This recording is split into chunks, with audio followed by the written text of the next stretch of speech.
All right. Hello, everyone. Thank you for joining us once again today on our program, A Story from the Diaspora, where we share the stories of brave men and women who left their native land to pursue their dreams elsewhere. Here they tell us about the good things they are doing out there, how they started out.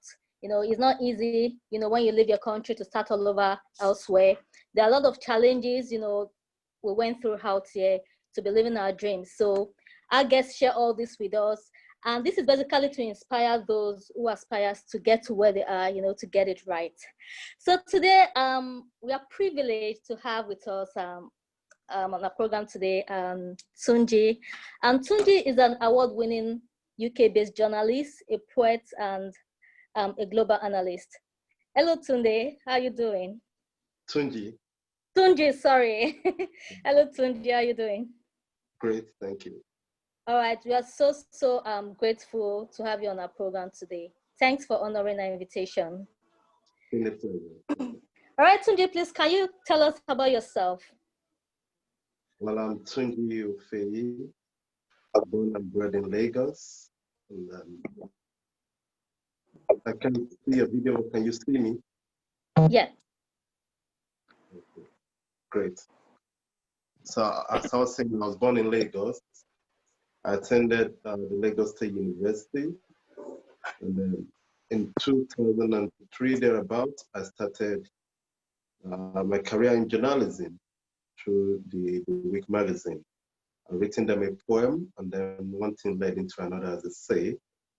And I was admitted into their midst. Effectively, I became a practicing journalist from there on. In 2009, I'm trying to just take it here and there. We're going to. So I came to the UK in 2009 to further my studies. And then here I am ever since. I'm pretty married now. Yeah, as I say, a lot of water has passed under the bridge. Wait, that's true, yeah. Good for now. Yeah, that's nice. So you've written a lot of poems and you've received a lot of awards, for your write-ups. You said one of your poem, chapter 1, was chapter 2. Why am I getting this all wrong today? All right. And chapter 2 was you were mocked by a poet in a reading club in London, about this poem. And then not quite long as God will have it, you were contacted by a very prestigious magazine in the UK, that you're the same poem that was mocked, was selected to be featured in their first digital magazine edition of the magazine. How did you feel, when when you were contacted, having been ridiculed, and the person that did that, did the person feel remorseful for his or her actions? To begin with, I didn't go back there because it was like an elite reading club in Piccadilly. If you're familiar with the UK or London, to be precise, Piccadilly is one of the high, profile areas. So whatever goes on there, you expect the high and mighty. So even in poetry, it's still their thing. So there's no structure. But I felt like my intellectualism should speak for me. Although I'm not a millionaire, it doesn't matter. I'm also, even in the so-called Western and all that, it's still the UK. The divide is not too much. I'm sure you live in the Western world. No matter how rich you are, it's still not like Nigerian rich man, to the poor man kind of divide. But still, the divide exists. So, to cut the story short, I went there. I put pen to paper because sometimes I don't like recycling poem. I like to say maybe I'm too much. Not like I'm, you know what I mean? You just want to, life is too short. You have so many things up your head. You don't want to keep recycling one poem over and over. So I put pen to paper and I wrote chapter 2. And I spell it chapter like CHAPTA to make, for the listener, that is the name of a poem, not chapter 2 in a book, right? but still it's close to going to the next chapter if you look at the lines of the poem. So I put the poem together then. When was my turn? Because you get to read your poem. I think everybody gets to read a poem. So if you're a new member or something like that. So I can't remember all the details in a long time now. So I read my poem. And a lot of people kind of like, people start telling me, oh, that's a good poem. I like it. It talks about forgiveness. I like the metaphor. I like all the things string together. But the poet laureate is the one that is, owned the house, so to speak. He's the resident poet. So he has the final say criticism on all the works being presented that day. So he just looked at this and said, oh, is that all? Next chapter, meaning like next, I said, he said, yeah, you call it chapter 2. Next chapter. Yeah. So the next person just read. And before mine, he has, review other poems, nice poems, said nice things about them, evaluated them. I'm not even saying you should praise me, but he just discarded like, you call it chapter 2, okay, we go to the next chapter. I felt so bad, so, it made me feel low, belittled. I can imagine that. Yeah, I think poetry is not for me. Maybe I'm just in the wrong place. She said, no, it's just meant you met the bad guy. Forget about his big title poet. If he's a bad human being, he is a bad human being. So even if you play football, you go to the training ground, if you met a coach who speaks down, talk you down, even if you're going to be the next JJ, you might just kill the dream. So they are where the bad people, the dream killers, I mean, not just call them bad people, but I can't really call them good people. Mm-hmm. So it really put me down. And my wife then neutralized the toxicity of his actions. So that's okay. That's a good advice, not to give up. Let me try again. And I submitted the poem, and I've forgotten about it entirely. Move on to it. Yeah. But a few months ago, I just got the email. Your poem has been selected by Cake Poetry. I'm like, really? Tell me it's real. Like stuff you want to pinch yourself. Is it real? Yes. And it was coming out with the first digital edition. That also makes, was like an icing on the cake. This is nobody really wants to do with, like you do blogging. If you do it print, how many people can you really reach out to? So digital is the way to go. And when it was going to be digital, makes me happy. And it's coming from Lancaster University. They back the magazine, Cake Poetry. So Lancaster University is a big university on its own. So it was a win-win situation for me on the other side. I was so happy. So that's just about that poetry. I hope I'm not overflowed. That's it. No, that's great. And okay, you see, there was a comment you made. You said heavy dreams need a proper awareness and promotion to get to the public. And this has been the challenge of people with beautiful dreams and ideas, And, indeed it is, because there are so many young talents out there who are trying to promote their brand out there, but they don't get the kind of support they need to get there. Okay, you are a professional, you've received award for your work, and someone tried to put you down. So what's your advice to, these young people who are trying to get there and, they're not, getting the kind of support they need? Thank you. To be clear, at the time you put me down, I was still just coming up. So yeah, but you've done a lot in Nigeria. You've done a lot in Nigeria, and people knew you for your work. So you were just coming up in the UK, in another country entirely. Yeah. So I was just trying to come up in the UK. You know how it is when we are abroad. It's as if we're always starting afresh. Even if you're a medical doctor back home, you then become a nurse in the UK to start with, something ridiculous like that. But it is a truism. It does happen, whether people back home or elsewhere don't want to believe it. It is a reality. So by that time, I haven't won anyhow. I published a book, Echoes from the Soul, because I launched my book the first month I came to the UK. Well, like I came with hunger. I want to excel. I just want to be what I can be.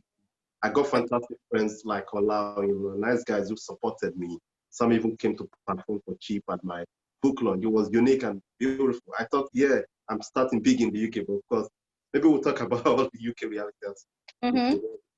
Yeah, so, but I didn't let the man kill me my dream. But luckily, because my wife supported me, let's face it, you just need that one person to tell you no.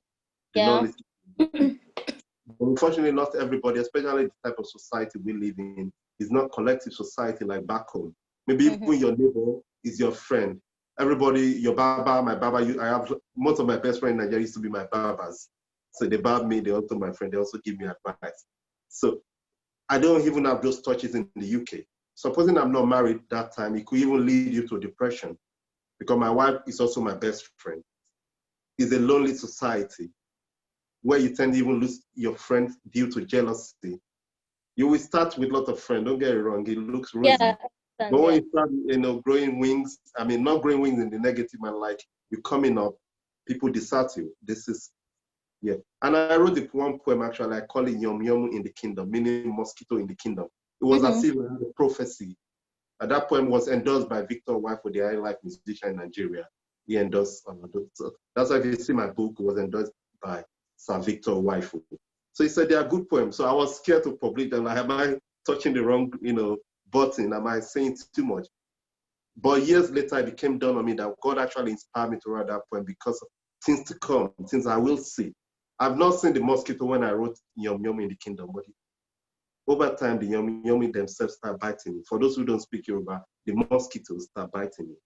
But I use the word Yum to achieve originality. That's you do music, so you use some local words, not local words, indigenous words. My apology. We shouldn't call our language local. So that's what I'm to say now is this is the reality of the UK. People can kill your dream, but you got to stand up and for what you believe in. And you need that one person to encourage you. If they are not there, it can be a problem. So you must talk to somebody all the time if you don't want to get depressed and lose track of your dreams. Yeah, it's not really, it's not only in the UK, it happens everywhere, even back home, once you are upcoming, nobody encourages you. They always want to associate with the big name, but they don't know everyone started somewhere, So if you're joining us, you all can participate in this discussion. If you have any questions for our guests, please feel free to unmute yourself and ask your question, or you can just type it in the chat. So let's get down to business, Tunji. Okay. Yeah, so we'd like to hear your story. On this platform, like I said earlier on, we share our stories of how we started out here. Because like you said, thank God you mentioned it yourself, it's not easy, to leave your country, I mean, your family, where you've built your social network, and to start all over in another country. You mentioned it, a lot of challenges, a lot of things to discourage you. So what were those challenges you went through? How were you able to overcome them and live in your dreams? And was there a point in time where you like, no, I can't do this, and you were like contemplating of going back to your country? What is your story? No, sorry to cut you there. I never contemplated going back home. I remember in college, I would tell my friends, this is my country.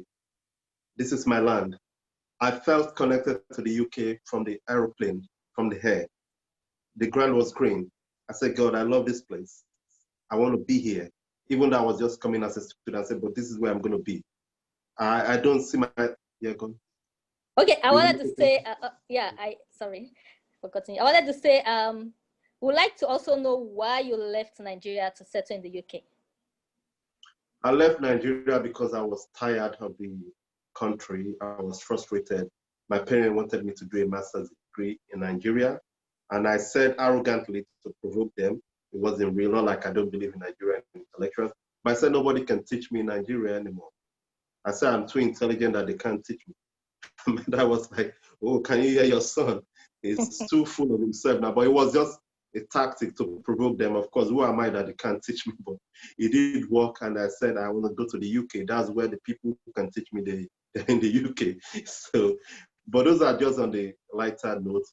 But I was like every other, Charlie Boy would say, he's the president of the Association of Frustrated Nigerians. So I was inside amongst the associated frustrated Nigeria, the association. You don't need a membership card, but we're all part of it. So Obviously. I was, yeah, Mhm. so I was frustrated. I was tired. I've tried journalism. I was popular, but I had no money to show for it. I tried to become a marketer to sell books. I had to leave that job because they said at the time we have to start offloading book from the trailer. And I'm like, from marketing executive, I still have to. So I got tired, and that was how that was the way. So people used to tell my story even back home. So my friends that you want someone who has done everything, this and that. That's 20, also they call me Big Sam as my nickname. That Biggie has tried everything. Really tried. His soul book, has been a journalist. So it was time to do something else. So as at the time I was coming to the UK, I no longer had a job in Nigeria. I was broke. When I say broke, flat broke. So but I had my mom's 190 car to still cruise around town to, like people don't know what's up. You can't know I'm really good, but people close to me know there was literally nothing left for me. So that when I was coming to the UK, I came with 20 pounds. I get to hear people say a lot of people have that 20 pound story in the UK now. Sorry, I take a glass of water. Right. Take your time. So a lot of people have that 20 pound story, but still mine was unique to me. It doesn't make it like a good situation if a lot of people have it. But that, mind you, there are also people probably came to the UK with 20,000 pounds maybe in their bank account or something like that. But I had only 20 pounds. And then when I came to the UK, out of the 20 pounds, I used £5 to buy top up credit card. Then I used another £5 to buy toothpaste and brush. So £10 gone. I can't Mhm. remember. I think the remaining £10 I used to buy bus pass for 1 week. It was judiciously spent. So then I was able to go to the church because I had a bus pass. Then after 1 week, the bus pass expired. I had no money again. So the neighbors were kind. I live in was all Nigerian neighbors, so they helped me with food and all that. I was cooking, but no bus pass again. Then means they won't, and I love the college, Western College. Lots of great guys, fantastic place to start my dream in the UK. Most of us are Africans or some Arab immigrant college, so to speak. I was really making friends and making waves, but I knew I couldn't go on again because there was no money to buy a bus pass, and that's my dream in the UK was almost dying after 1 week. Yeah, but I got a call from my pastor, Pastor Matt, and said, "Tunji, I didn't see you in church. You came only for 1 week, and I didn't see you again. Why?" So he said, "Oh," and I said, "No, Pastor, I don't have bus pass." He said, "Really, is it because of bus pass? Come to the church. From now, you seem like a nice guy. From now on, I put you on every week. You get money for bus pass, right? So let's start from there." So it was tough, and but the church became my family. Grace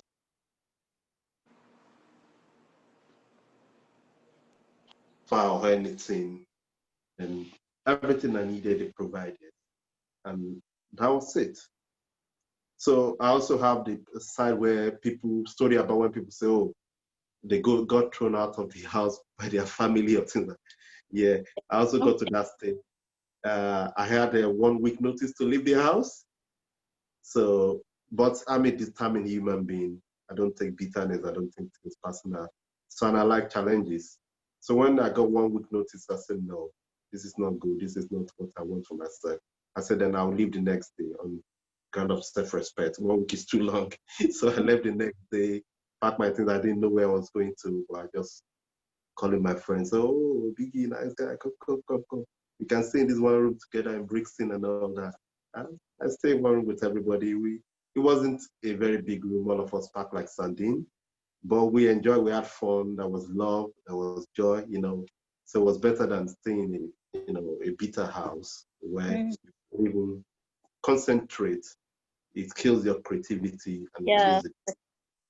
So that's how I was building. And then I found a job, the 10 hours job, like everybody was doing that time, student job. I found another one in the business, 20 hours. Then I managed to get myself a room. So the dream started going on like that. I can't see you again. Sorry about that. I was trying to unmute someone. Okay. So that's how the dream was building. And so I got myself a room, and then that's when I actually had my freedom. my UK stream actually started from that little room. I got a nice landlord, Mr. Godwin. He really liked me, so I was more like a caretaker of the house from zero. Yeah, from nothing now. I had a big house, and he said, "Take care of everything. I don't care. Let the rent for me. You just do how you like really." So I started, gaining ground, and even threw a barbecue party as a summer. So I was now becoming happy, and little by little, I was moving up, and then yeah. So eventually, I got married in the process. And that's from that same house my wife came to meet me here. I moved to a bigger house, and so life evolved. So can you see from where we're starting from? But today, I probably live in my own house. So, and I no longer live in the hustle and bustle of London. I live outside London now. So it's quite better now, but it wasn't like a rosy affair. And also, I like to say, do not take bitterness. Maybe someone throw you out of the house, but then don't take it personal. Maybe they themselves, they had problem. They couldn't concentrate. A lot of challenge. Not making excuses for people who don't get me. Yeah, But sure. still, it's important to stress that if you keep the bitterness, it's frustrating, it's stifle your progress. Yeah. So we have to get that right. Just have to leave it behind, carry on. And that's what I did. Yeah, I really relate to your story because those are part of my experience out here too. We have a question here from Onome. She said, "How can a young writer in Nigeria get foreign publisher abroad interested in their work? How lucrative is poetry compared to other literary works?" Literary works, yeah. So I think that's a 3-in-1 question. How can she get published, and how lucrative is poetry? Am I correct? Yeah. Yeah, getting published is a bit complicated. You need a literary agent.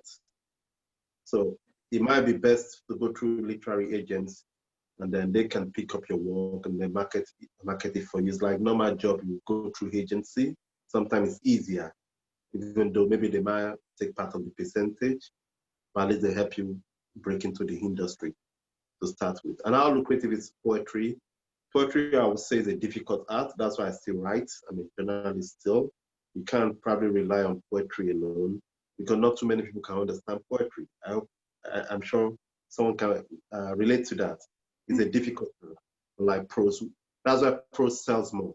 You might say, "Oh, I want to stubbornly remain a poet. That's what I believe in. That's my creativity. Poetry is harder." Yeah, but it's harder, but in terms of the commercial aspect, poetry is on the low side. So you might want to do other writing that's on this side. You might want to be an essayist. You might want to be a short story writer. Then you can also then do your poetry to win awards or for your self-satisfaction and also make some money. But not too much money from poetry. You just have to be a general writer. Even if you look at people we look up to like Wale Soyinka, he's got his prose works. He's not just a poet. He's got drama, play. So Chinua Achebe the Great was more of a into prose novelist. I'm a poet, don't get me wrong, I should speak for poetry, but I have to tell you the truth as well. It's a difficult art anywhere in the world, and most people do not relate to it. So that affects the commercial aspect. But if you're just looking to gain intellectual acclaim, then fine. Stick with poetry alone. If that's all you want is to win an award. I'm sure I will probably not put food on your table alone. So you might want to balance it, yeah? And then try on the internet, lot of opportunity, look for literary agents. So do not go too much directly, that might not work. Yeah, that's what I'll say about that. Okay, I hope that answered your question, Onome. So Tunji, now you see every youth in Africans, sees migration as an ultimate goal. Everyone just want to live African, and I don't blame them, because of the situation. Is it that, we've really lost all hope in Africa? I wouldn't say we've lost all hope in Africa, to be honest. I think there was one Nigerian ex-police chief that came to live in the UK. Is it Abubakar Tsab or something like that? Can you tell me that kind of person is running out of Africa out of poverty because of poverty? Certainly no. He has all the money he needs to live comfortably in Nigeria. But what about security? These are some of the other aspects. challenges, like people in southern Kaduna, you see all the massacre going on in that place. Nobody's reining it down. It just carries on. And the other guy that spoke recently is Melafia, Dr. Melafia, and then the next day you saw him recanting because he's been picked up by the DSS. So we just can't live like that. The security challenge in my country, in our country, in Africa as a whole, is too porous. So people living for different reasons. Some came to seek refuge, not because of economic reasons, but just for safety, for sanctuary. That's what they're looking for. So it's difficult to put it in one box to say this is why people are leaving Africa. It's holistic. The problem in Africa is multifaceted. It's hydra-headed. It's here and there. We just have to start from somewhere. And I know at the center of this poverty at the end of the day, because poverty breeds violence, it breeds crime. So it's all interrelated. So there's no one, unfortunately, there's no one silver bullet to just sort out all Africa's problems. But we just have to start somewhere. As they say, so help us God. So I mean, we just have to be waiting for that help for a very long time. But I think there are things we too have to do, to help our situation. Okay. Let me ask you this now. You've traveled wild and far. You've been to 15 countries of the world, 15 different countries. I mean, you've seen levels of development. You've seen how the country is being run by their government. Now, let me ask you, if you are given an opportunity, to come back to Nigeria, to, move Nigeria from the stage at which it is, to the next level, what will you copy from those countries you've been to, to take Nigeria to the very next level? And people living in the diaspora also, I mean, what contribution can they make to help the situation in Nigeria? Thank you very much. I met Wale Soyinka sometimes in London when he came to the African Center, and he was telling everyone, you guys, listen, you don't have to come back home. He was even saying in pidgin English, I beg, no come home, for him to, he's someone that will communicate ordinarily in English, but he has to speak pidgin to show how passionate he was about that topic. It was sense that, look, you don't have to come risk it. I've seen many people say, I want to go back home, and they get murdered. I'm not saying Nigeria is becoming a slaughter ground, but there was one man who went to start a farm in Edo State, where paternally I'm from. The farm was yielding harvest, and during the harvest, they came to kill the man. The man has stayed like 30 years in Sweden, or thereabouts, and he came back home to do a big farm. Maybe this probably be like a taxi driver or somewhere, something like that, in Sweden, yeah, in the cold, and all that, all these years, and the man has suffered, and they came home to do something for us to help us out, and they killed the man on the farm. So you might want to start something online. Maybe this is one aspect we say, thank God for COVID. COVID is not a good thing, but it brought out the power of the technology to another level. Exactly. So, empowerment scheme, things like that, you can help people back home. You can even start charity online and have people on ground that you trust. Of course, I'm not saying we shouldn't go home. Nothing should chase us out of our own house, right? Too scared. But then they say discretion is the better part of valor. We can't just say, yeah, no, it's Nigeria. We have to look at the enabling environment. Is it secure? Is it good for me? Is it the right time? Not only violence. Will I be pressured by external forces? Everybody want a piece of you. Some necessarily because they do need you and they see you as their messiah. So if you don't do it, you become an enemy. So you have to factor in many things. Yeah, and if I should find myself in Nigeria, like you ask, but I address your question categorically, I will try and help the youth. I will see what I can do about creating access to internet, make it cheaper. Yeah, most Nigerian youth, I do a little bit farming where I live. I have a garden.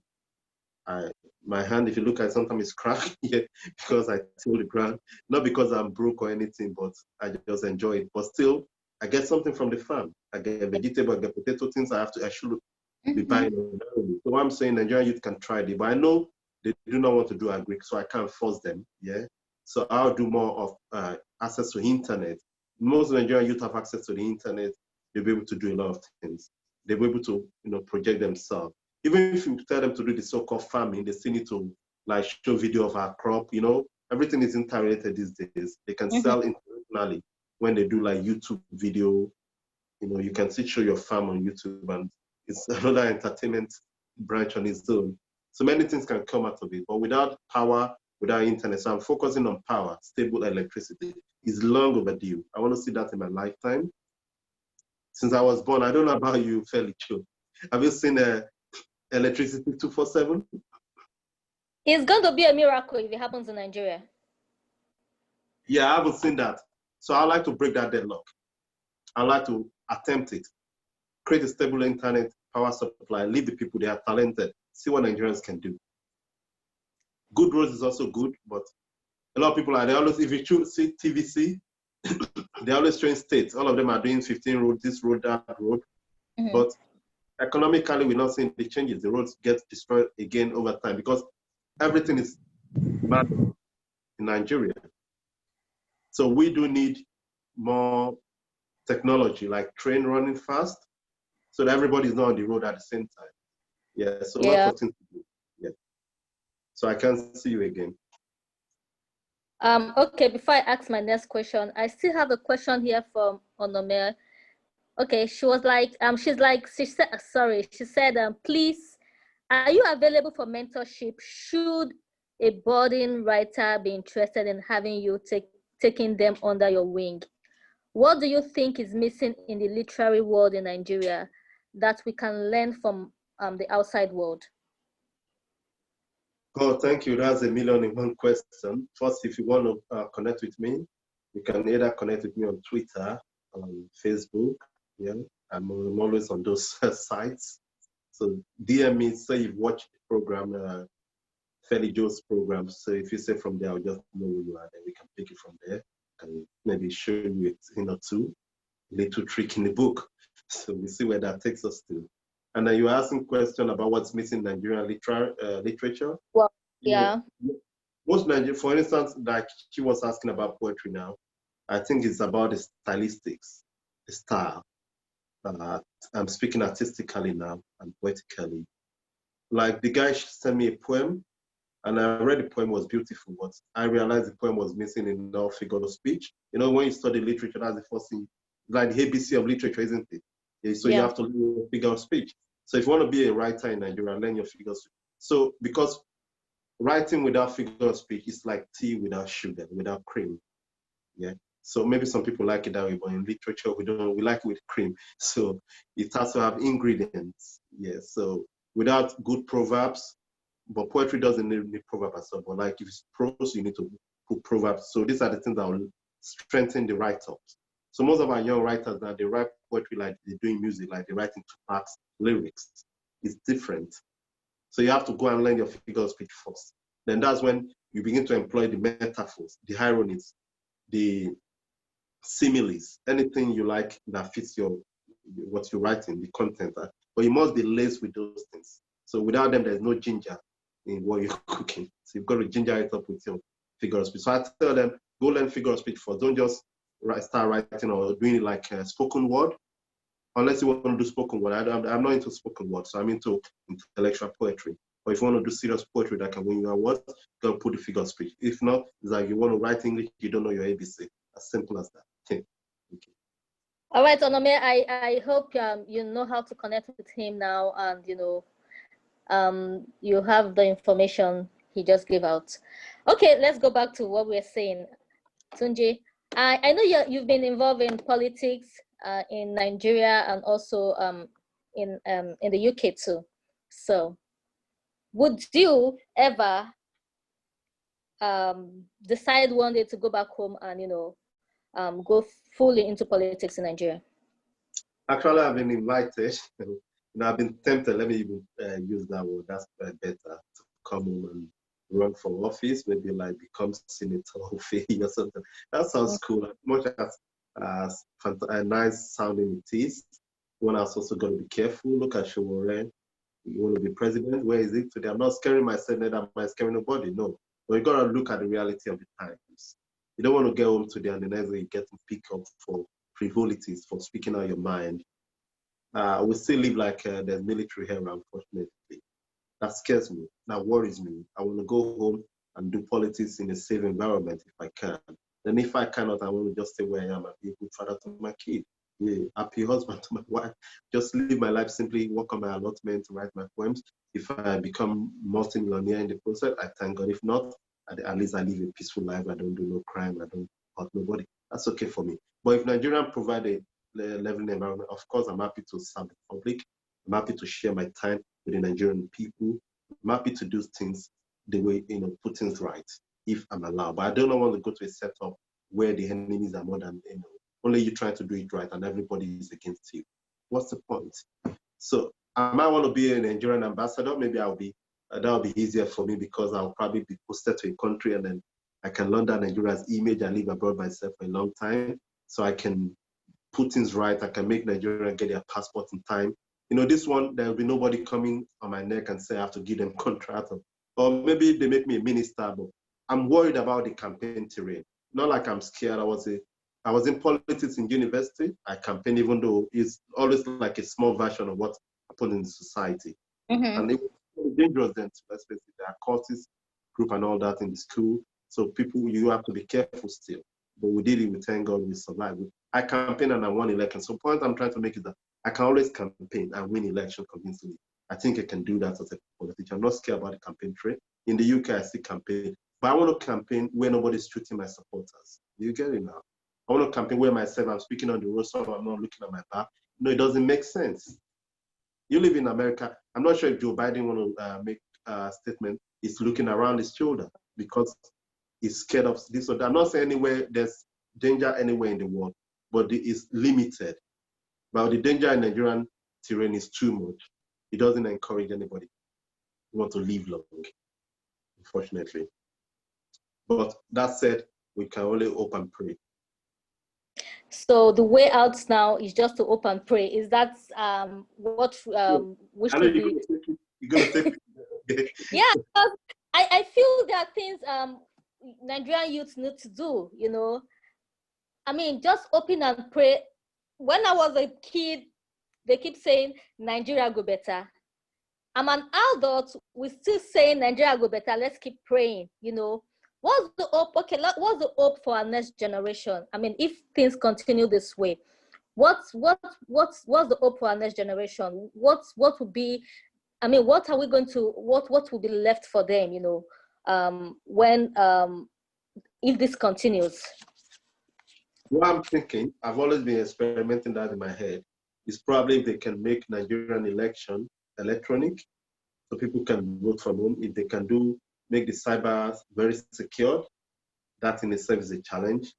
But I've seen a couple of countries have done the research that have tried this and it worked. I think they've done it in Estonia. I think they're the first country to do e-voting. So if people are voting on the internet, the blood-sucking thugs have nobody to shoot, isn't it? So you're voting in the comfort of your house. So if they want to kill themselves, they can be running like a headless chicken around the town, but they're not going to find anybody. So it's something we have to really look into. If we can't stop people dying every election year, every 4 years, like a blood sacrifice, that's what it looks like. So we can try that. So I'm not just saying let's keep praying. So that's a suggestion from me. Other people have got ideas. We can marry the ideas together. And then diaspora voting, I've campaigned about, I've written about. Yeah. Mm-hmm. Let's have diaspora voting so people don't endanger themselves to fly. Even not only that, you cannot go to fly across the Atlantic, many oceans, just because you want to go and press your thumb to vote. Is it really worth it? Other countries vote in their embassies. Only in Nigeria we don't vote in our embassies abroad. So I don't know. We have to look into that. So I made 2 suggestions now. I think I'm going to leave it there on this one. All right, Tunji, thanks for that. Now, a lot of people who are watching or who will be watching this, young people most especially, they aspire, to leave the country, to pursue their dreams elsewhere. What would be your advice to them? Because, you just gave, you told us your story, how you started out there. It's not really easy. I know how it was for me out here too, So people think, when they leave Nigeria and get to any country, voila, things start happening. for them. And I'm sure you're aware about the young girls from Nigeria who were crying out for help from Lebanon.